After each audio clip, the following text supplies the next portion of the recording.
Hello and welcome. I'm Chris from homeCode and I'm here to help you incorporate coding and tech into your normal lessons.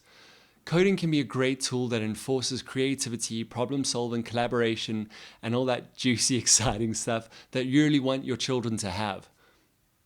I know I do. In this lesson, I want to show you how you can use the free coding tool called Scratch to teach the phases of the moon. I taught this to grade 7s recently and yeah, they struggled through it. But there was this really cool moment when one of them, who doesn't actually do all that well in class with normal learning, said, "I learn better when I do things." This is doing things. As with any lesson that is inquiry-based, we should start with a question that helps shape all the other questions in the section. So you can formulate your own question that encapsulates the whole idea of really what you are wanting to get at and where your learners' interests are. My question would be, why do we see the moon differently at different times? Now, of course, under this question, there are many other questions. Why is the moon where it is? You can delve into gravity. Why is the color of the moon reflective? So this isn't actually too difficult to answer, but content drives skills. Our children are most likely not going to remember what a new moon is. It's actually not even that important. What they will pick up on and what we want them to get are skills and values.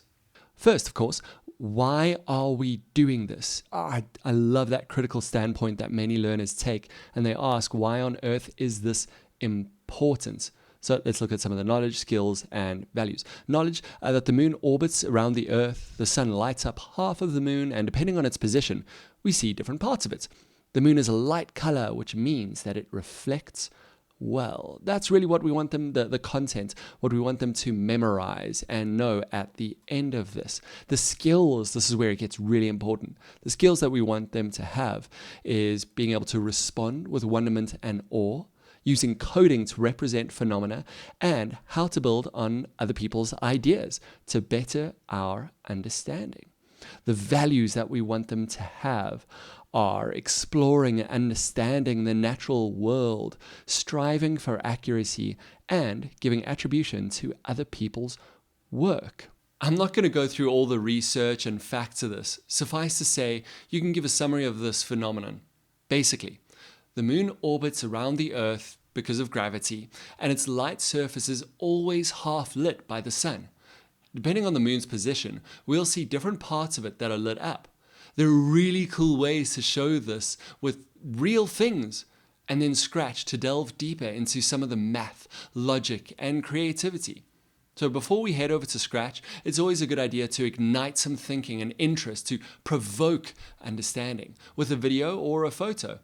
I've linked one, but there are a whole bunch of free ones to explore. Okay, so let's go to Scratch.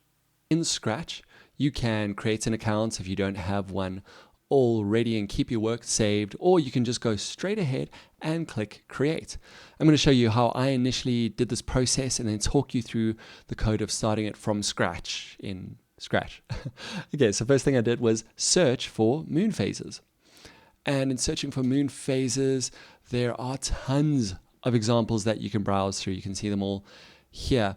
There are lots of fun ones, silly ones, some that I think miss the point just a little bit. This one I really liked, Bri and Dad. So this seems to be a learner with her or his dad, and they've done something very, very cool here.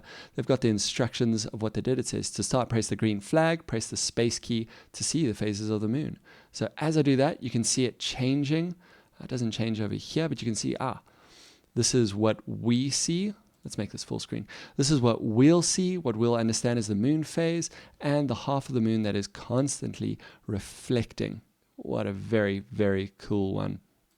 So you are able to remix this. That'll be saving it in your own profile. Otherwise, you can just see inside and see exactly how they did it. Where did they attach their code? What sprites did they use? And what's really cool is that you can even save some of their code in your backpack, which means that you can come back to it later, and in another project, you can just reach down into your backpack, grab that, and drop it in over there. So I recommend that you remix this one or even my one or another one. Make sure that your learner is making it their own. Remember that you can pause as we go through this to see the code, to see the steps. Otherwise, if you want the full lesson plan, then you can head over to my Patreon page linked in the description, or my Teachers Pay Teachers profile. There is a full PDF that goes through each of the steps, has its screen captured, as well as all these knowledge, skills, values, everything like that. Decomposition is an incredibly important part of computational thinking and a fantastic skill to have. So here are the things that we need to break apart in how we might go about representing the phases of the moon in a coding project. Of course, there are going to be a lot of different ways that you can do it. This is how I did it, and at the end of this little section, I'll show you exactly what my final product looked like. So the steps that I thought that I would want to have, the pieces that I would want to have in this representation is first making sure that we are showing a ground perspective, so where humans would stand and see, that it needed to show the phases of the moon, and when it touches the edge, a new phase should show up. Of course, we would also want them, the phases, to say exactly which phase it is. It's always nice to stretch ourselves. So if your learner is that way inclined, if they're really just getting onto this nice and easily and they want to go further, then you might challenge them to have a start page that when you click a button, then it starts the whole thing. Possibly a button that shows the moon phases from a space view. So you click something and it swaps over, and then of course being able to switch between these. Here is my end product. I've also linked it in the description below. You can see the instructions say click the green flag to start. You can see the different mood phases. You can even click space view and you'll be able to see what each of the main phases looks like. What I've also done very importantly, is what we'll do as well, if you use any external sources, to credit them over there. Remember, this is one of our skills, being able to do that, one of our values that we want our learners to not simply take, but to credit and say where they learned it from. So that others will do the same for them as they create awesome things. Let's have a quick look what it looks like. Click the start button, and there it goes across and says new moon. As it does, as soon as it touches the edge, it goes on to a new phase of the moon, waxing crescent, first quarter, blah, blah, blah. And as in one of the stretch steps or the stretch goals that we have set up, we said that if we wanted to, we could have a button over here that you click space view, and then you just see a diagram of what it looks like. Now, this is where you could take Bry and Dad's, that previous project that we looked at, where they had you pushing the space bar and it goes around and you could see it moving around, everything like that. Very, very cool way of doing it.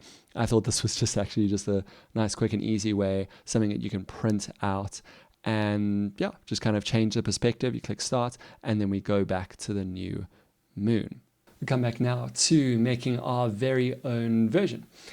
So to start off, whether you are or aren't signed in, you can just click create. That's going to create a brand new project. I definitely recommend that you do sign in so that you can have this saved and so that you can share it with me. Really keen to see what everyone comes up with. Okay. So here in Scratch, there are a few things to take note of if you haven't used it before. We've got our sprites, our characters over here that we're going to be able to control, change costumes of, do all sorts of things like that. We're going to be using backdrops as well, uploading our very own. If you've got questions along the way, please drop those in the comments. Otherwise, again, you're going to be able to access this full lesson plan with some thinking skills, integrated activities as well. Just check the links below. We'll also be using a few images that I downloaded. You're very welcome to go ahead and use your own. I recommend Unsplash because they're free and there's some really great high quality images over there. Otherwise, I've linked the folder below where I have put the images that I have used. Okay, so let's get started by getting rid of the cat by clicking on that little rubbish bin.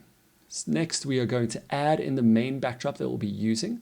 So I'm going to go hover over here and then click upload backdrop. I'm looking for the one that has the stars. I think it's this one. Let's have a look. Yes, that's the one that I'm after. Now that we've got that in as the backdrop, we can start adding in our code, add in our sprites. I want to have the moon as a sprite. So to do that, I'm going to go to choose a sprite. You could look through the sprites, maybe just add in a ball or a button or something like that. But I really like how the moon looked in this one image. So I'm going to add that one in. And there we go. Whoa, that is absolutely huge. Okay. So we're not going to change the size just yet. I will be showing you how to do that just a little bit later. I'm pretty sure you can figure it out just from having a look around though. Let's get our moon moving. So first thing that we're going to do is we're going to look for an event. An event tells us when something should happen, not what should happen, only when it should happen.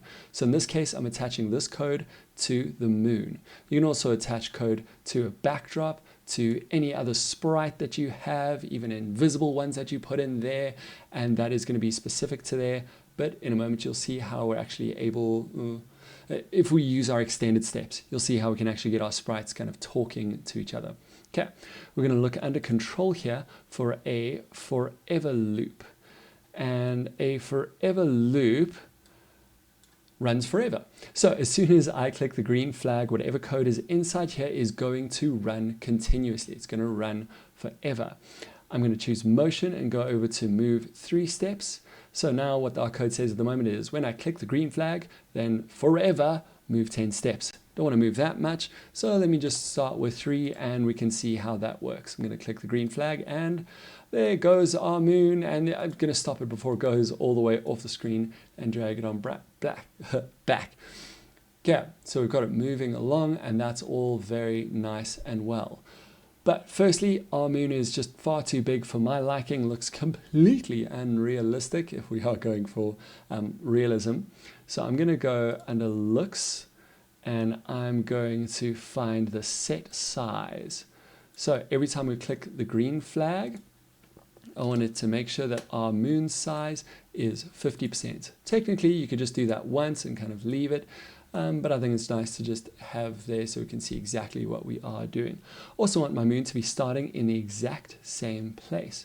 So I go to motion and I'm going to drag across a go to an X position.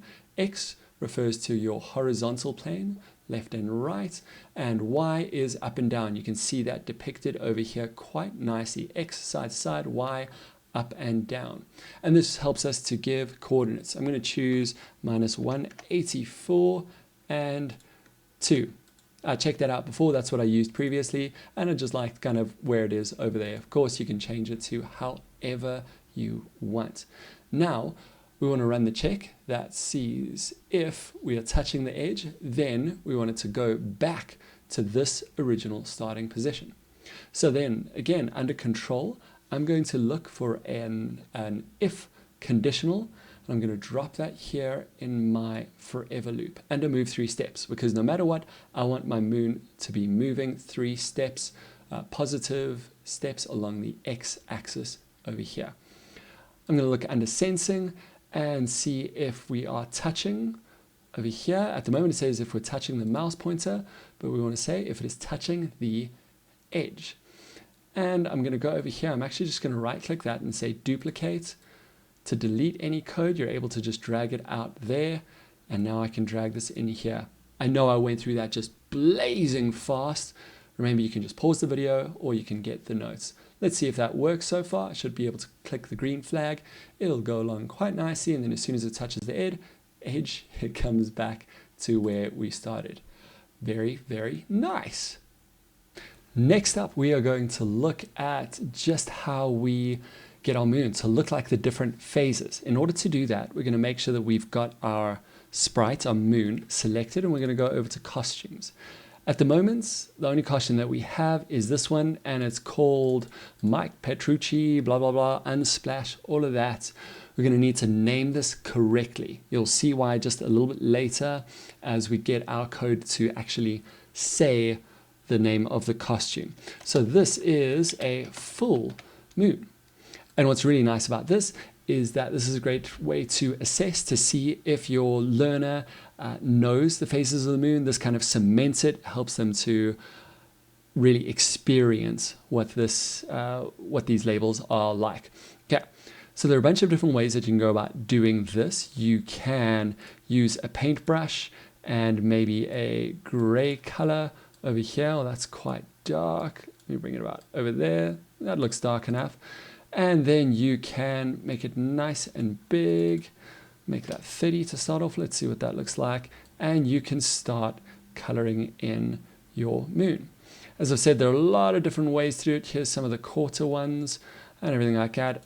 What you would have noticed straight away is that I actually did that on the full moon, which isn't exactly correct. But what I can do is I can go undo by clicking over there. And what I will do is I'm going to right click the full moon and I'm going to click duplicate. And now on this one, I can start to color in and do all sorts of stuff like that. It names it full moon 2. You could name it quarter, whichever moon phase it is. I'm not going to bore you by going through that and have you watch me coloring in. I'm going to, in fact, use my backpack, which you can see here at the bottom already. And I'm going to drag this across, the sprite that I saved from the previous project, and I'll drop it in here. It's got a whole bunch of different code in there that I don't particularly want. So I'm actually just going to select it and I'm going to get rid of it. What I will do is then drag this code over onto this one over here. And let's see if that works so far. First, I want to see if I've got all the costumes. You can see how I did them here previously. I got a new moon, waxing crescent, first quarter, waxing gibbous, full moon, waning, third quarter, and waning crescents. They are all there, and I have named them all correctly. And if I push the green flag, then it's not appearing. Okay, that's still from some previous code. You shouldn't have that problem at all. Again, just from a previous project that you saw. But if I push that there, then we can see it goes ahead and it moves along, but it is staying in the same phase and it's not saying which phase it actually is in. So we've got a few extra steps that we need to look at over there. First thing we want to have happen is every time it reaches the edge of the screen, we want it to go to the next costume, whichever one it is showing next, and we want it to say the costume name. So we're already under looks, and I can say next costume. So if you read this, then it says if this sprite is touching the edge, then go to that position and put on the next costume. Let's see if that works so far. I'm pretty sure it will, and then there we go. And it's changed to a new moon over there and will continue to change as we go. What we also want it to do is we want it to say the name of its costume. So in order to do that, we've got say over here, and we've actually got it built in over here, which is very nice. Costume. We can drag that in to this space over here. You'll see it highlights, otherwise you'll drop it in here, and if it doesn't highlight, then it just won't attach.